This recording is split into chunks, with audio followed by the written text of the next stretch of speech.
안녕하세요. 마인드TV 안상현입니다. 지난 시간 머니 패턴을 바꾸면 누구나 부자가 된다. 일부 영상 올려드렸는데요. 뒤 이어서 조금 더 이 내용을 좀 설명을 좀 드릴까 합니다. 머니 패턴 이 책을 바탕으로 해서 내용을 정리해 봤습니다. 지난 시간 머니 패턴에 대한 부분 말씀을 드렸는데요. 이 단어 그대로 어떤 패턴을 갖고 있는 거죠. 우리가 생각이나 행동에 있어서 반복적이고 규칙적이고 어떤 고정된 자기만의 패턴이 있는데 그 중에서도 특히 돈을 쓰고 돈을 버는 것 여기에도 패턴이 있는데 이것을 머니 패턴이라 이렇게 부른다고 했습니다. 돈에 대해서 누구나 다 이런 패턴이 있죠. 돈은 반드시 어떻게 해야 한다. 이런 패턴 또는 돈은 결코 어떻게 해서는 안 된다. 이런 돈에 대한 어떤 자기만의 가치관, 신념 이런 것들이 존재합니다. 결국 이런 것들로 인해서 나도 모르게 무의식적으로 나의 어떤 생각과 행동의 통제를 받고 있는 거죠. 심리 패턴이라고 할 수 있고 머니 패턴은 결국 심리 패턴의 일종인데요. 무의식적으로 우리의 행동을 결정합니다. 과거에 억압된 감정들이 그대로 남아서 생겨나는 거죠. 우리가 의식적으로 어떤 생각을 하는 그 의식보다 훨씬 더 큰 에너지 장을 가지고 있는 것이 바로 이런 무의식적 심리 패턴입니다. 우리의 감정, 사고, 행동 이런 것들을 지배하고 있죠. 또한 대물림되어서 습관이나 행동 양식 이런 걸로도 전수가 됩니다. 무섭죠? 자, 그렇다면 심리 패턴의 일종인 이 머니 패턴은 어떻게 만들어지는가? 일단 이걸 한번 여러분들도 떠올려 보세요. 돈에 대해서 최초의 강렬한 기억이 있는지 이것이 처음에 돈에 대한 어떤 개념을 만드는데 아주 큰 역할을 한다고 합니다. 예를 들어서 집에 빨간 딱지가 붙어서 잘 나가던 사업이 아버지가 망하면서 아주 가난한 생활을 했다 그러면 돈에 대한 어떤 자기 나름의 기억이 남겠죠. 그리고 이제 바로 이런 어떤 최초의 강렬한 기억은 결국 돈 하면 가장 먼저 떠오르는 어떤 생각과 연결이 됩니다. 그리고 이 머니 패턴은 특히 아버지와의 관계에 의해서 결정이 돼요. 아버지와의 관계라는 건 조금 더 구체적으로 말씀드리면 아버지가 어떤 우리 가정에 재정을 공급하는 그 원천이죠. 한마디로 가장이죠. 돈을 벌어오는 가장.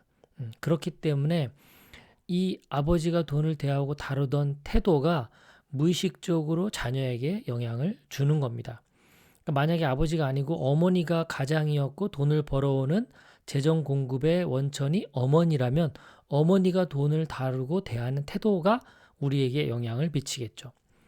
자, 만약 현재 돈의 흐름이 좋지 않거나 막혀 있다면 이 부모와의 관계를 진단할 필요가 있습니다. 아버지와의 어떤 거리감이 있다면 이 돈에 대해서도 똑같은 거리감을 갖고 있기 때문입니다. 이 돈이라는 것은 결핍된 감정을 채우는 또 다른 수단으로서 작동합니다. 자, 로버트 기요사키는 이런 말을 했죠. 가난한 사람은 돈을 위해 일한다. 그러나 부자는 돈이 자신을 위해 일하게 한다. 이런 이야기를 들으며 자라온 자녀와 그렇지 않은 부모 밑에서 자라온 자녀, 영향력이 다르겠죠. 자, 그렇다면 부를 만드는 부자 머니 패턴은 이렇게 5가지로 구분할 수가 있는데요. 자, 부구열, 부를 연구하는 열정이라고 볼 수 있습니다. 부구열이 있다. 부자 머니 패턴, 가치관이 분명하다. 그리고 상상력이 있어요. 상상할 줄 안다.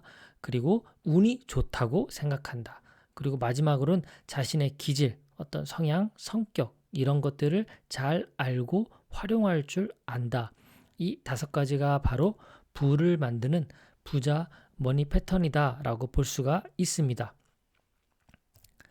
자, 부구열 있다. 첫 번째. 자, 부자 머니 패턴을 갖추려면 부를 연구하는 열정, 즉 부구열이 특히 필요합니다. 공부를 잘하려면 공부에 대한 열정이 있어야 되겠죠? 운동을 잘하는 스포츠 선수라면 운동을 좋아하는 열정이 있어야 하는 원리와 똑같습니다. 이 부를 연구하는 열정, 부구열이 있어야 하는 이것은 바로 부자 머니 패턴으로 가는 첫 번째 시작인 거죠. 자, 가치관이 분명하다. 가치관이 없으면 아무리 돈이 많아도 불안하고 만족하지 못하기 때문입니다. 돈을 버는 이유가 무엇인가? 이 질문에 자기만의 어떤 답을 준비해야 되겠죠. 그래야 자기만의 가치관이 존재하는 거니까요. 만약에 가치관이 없으면 돈이 나의 삶의 중심이 됩니다. 그렇게 되면 돈에 따라 우리의 삶이 흔들리게 되겠죠. 그렇기 때문에 가치관을 분명하게 세우는 그것이 중요한 겁니다. 자, 돈은 악한 것도 아니고 좋은 것도 아닙니다. 내가 어떻게 사용하느냐에 따라서 그 성격이 달라지기 때문이죠. 내가 누구인지 알고 나의 가치관을 정립하면 돈은 가치 있는 나의 도구가 되는 겁니다. 내가 중심을 바로 세워서 가치관을 갖고 있으면 이제 어떤 돈 같은 것도 내가 활용하는 어떤 도구가 되는 거죠. 자, 가치관에 대해서 알아볼 수 있는 재미난 게임 한번 해볼까요?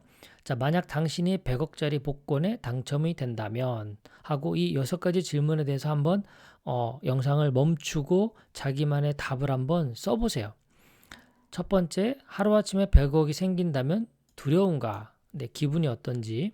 네, 100억이 생긴 기분이 어떤가? 한 달 생활비로 얼마를 쓸 건가? 삶의 질에 어떤 변화가 생겼는가? 친구가 빌려달라고 한다면 어떻게 할 것인가? 100억을 쓸 어떤 구체적인 계획을 세워보라. 자, 영상을 멈추고 한번 각자 적어 보십시오. 자, 이 질문에 대해서 어떤 답을 써보셨다면 부에 대한 내 가치관을 점검하는 계기가 될 겁니다. 만약에 100억이 생겼어요. 근데 정말 서울 강남에 30억짜리 집을 사고 2억짜리 외제차를 사고 기타 등등 뭔가 100억을 어떤 소비에 중심을 두고 계획을 세운 사람이 있다면 그 사람의 부에 대한 어떤 가치관을 엿볼 수 있겠죠. 근데 만약에 100억을 정말 S&P 500 ETF와 나스닥 100 ETF 여기에 반반씩 투자한 다음에 1년에 10%씩 수익을 내면 10억씩 수익금이 생기겠죠. 1년에. 그러면 그 10억을 가지고 충분히 쓸 수가 있겠죠. 우리가 삶을. 그렇다면 100억은 그대로 원금을 갖고 있으면서 수익금만 가지고 우리가 생활을 할 수 있으니까 이 100억을 어떻게 쓸 계획을 세우느냐에 따라서 뭔가 인생의 삶이 달라질 것 같습니다. 자, 부자와 가난한 자는 가치관이 다릅니다. 부자와 가난한 자는 돈이 아니라 사고의 차이에 있는 겁니다. 가난한 사람은 돈이 없으면 난 못해. 이렇게 생각을 하는 가치관을 갖는다면 부자는 어떻게 돈을 불리지? 이제 이런 고민을 한다는 거죠. 돈을 벌어야 할 이유가 있는 그런 사람은 생각하는 방향이 다르기 때문입니다. 끊임없이 해결점을 찾기 위해서 질문하고 또 실행하고 답을 찾아가죠. 그래서 부자와 가난한 자는 가치관이 다른 겁니다. 자, 어떻게 하면 돈을 불릴 수 있을까? 이 질문도 중요하지만 이것보다 더 중요한 질문이 있습니다. 내가 왜 돈을 벌어야만 하는가? 라는 질문입니다. 돈을 벌어야 할 이유가 있어야 돈을 쓸 구체적인 계획이 나오는 거죠. 자기만의 이유를 찾아야 돈을 벌어야 할 이유와 써야 할 이유가 제대로 정립이 되는 겁니다. 자, 세 번째 부자 머니 패턴, 상상할 줄 안다. 잘 되는 상상이 행복하게 만들죠. 자, 뇌는 상상과 현실을 구분하지 못한다고 합니다. 예전에 이런 일이 있었습니다. 원양 어선 같이 해외에 이렇게 물건을 실어 나르는 그 커다란 배가 있는데 그 안에는 이제 물고기들을 저장하려면 냉동고가 있거든요. 근데 일하던 직원이 냉동고를 청소를 하고 있었습니다. 근데 그 청소를 하다가 밖에 있는 직원이 이제 안에 아무도 없는 줄 알고 그 냉동고 문을 잠가 버린 거예요. 그러면 이 안에 갇혀 있던 이 직원은 어떻겠습니까? 너무너무 추우니까 점점점 몸이 손과 발 하나하나 몸이 얼어가면서 결국은 사망을 하죠. 그래서 배가 항구에 도착했을 때 그 문을 열어보니까 거기에 그 직원 하나가 청소하던 직원이 얼어붙은 채 죽어 있는 것을 발견했습니다. 그런데 어떤 일이 벌어진 걸까요? 이게 사실 그 냉동고는 냉동 상태 그걸 켜지 않은 그냥 실온의 냉동고였습니다. 그러니까 냉동고가 아닌 거죠. 그냥 컨테이너 같은 거죠. 그런데 이 갇힌 사람은 내가 냉동고 안에 갇혔다라고 스스로 상상을 해버린 겁니다. 그것이 너무 강력하다 보니까 그냥 자기도 모르게 얼어 죽는 그런 일이 벌어진 거죠. 상상은 우리의 뇌를 그렇게 활성화시킵니다. 그렇기 때문에 돈을 많이 벌고 좋은 데 쓰는 이런 상상만으로도 행복해질 수 있죠. 이런 심리 패턴과 함께 머니 패턴도 바뀌게 되는 겁니다. 돈을 벌고 쓰는데 어떤 행복한 상상, 이런 게 가능한 사람들이 부자들이고 이런 것들이 잘 안 되는 사람들이 가난한 사람들일 수 있는 겁니다. 자, 네 번째 부자 머니 패턴, 운이 좋다고 생각합니다. 마스시다 고노스케 지난번 다른 영상에서도 제가 말씀드렸는데요. 정말 운이 좋은 사람이다라고 말하는 대표적인 인물인데요. 가난했기 때문에 돈을 벌어야 하는 다양한 경험을 했다라고 이걸 자신의 운이라고 생각하고요. 허약하게 태어났기 때문에 늘 건강하려고 노력한 것, 그리고 배운 것이 없기 때문에 모든 사람이 나의 스승이 되었다는 것. 이런 정말 어떻게 보면 가장 불행한 세 가지가 이 마스시다 고노스케에게는 행운을 가져다 주었다라고 생각한답니다. 그리고 이 회사 면접 때도 당신은 운이 좋은 사람입니까? 라는 질문을 반드시 해서 이 사람이 어떤 긍정적인 가치관을 갖고 있는지를 확인한다고 해요. 자, 운이 정말 좋아서 운 좋은 일이 생기는 것이 아닙니다. 운이 좋다고 생각하기 때문에 나의 운이 좋아지는 것이죠. 자, 운을 좋게 하는 가장 빠른 방법은 무엇이냐? 나의 기분을 좋게 하는 겁니다. 바로 웃는 거죠. 웃을 일이 있어서 웃지 이렇게 말하는 대신에 웃어야 웃을 일이 생긴다라고 사고에 전환을 하는 겁니다. 자, 마지막 다섯 번째 부자 머니 패턴, 기질을 잘 활용한다. 부자 머니 패턴을 갖춘 사람들은 자신이 무엇을 잘하는지, 무엇을 하면 돈을 잘 벌 수 있는지를 잘 알고 있다고 합니다. 이렇게 자신의 성격, 어떤 성향, 기질 이런 것들을 알고 있으니까 이런 것들을 활용해서 돈 버는 데에 자기의 성격을 잘 접목하는 거죠. 네, 어떤 기질 테스트 그리고 이런 것들은 다음 제 3부에서 조금 더 구체적으로 알아보도록 하겠습니다.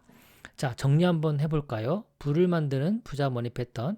첫 번째, 부를 연구하는 열정, 부구열이 있다. 두 번째, 돈에 대한 가치관이 분명하다. 그리고 세 번째, 상상할 줄 안다. 네 번째, 운이 좋다고 생각한다. 다섯 번째, 타고난 기질을 잘 활용해서 돈으로 연결해서 돈을 번다. 이게 바로 부자 머니 패턴 5가지입니다. 다음 3부에서는 기질 테스트 한번 해보고요. 그 다음에 나의 머니 패턴은 무엇인지도 알아보도록 하겠습니다. 끝까지 또 시청해 주셔서 고맙습니다. 남은 하루 편안한 시간 되십시오. 감사합니다.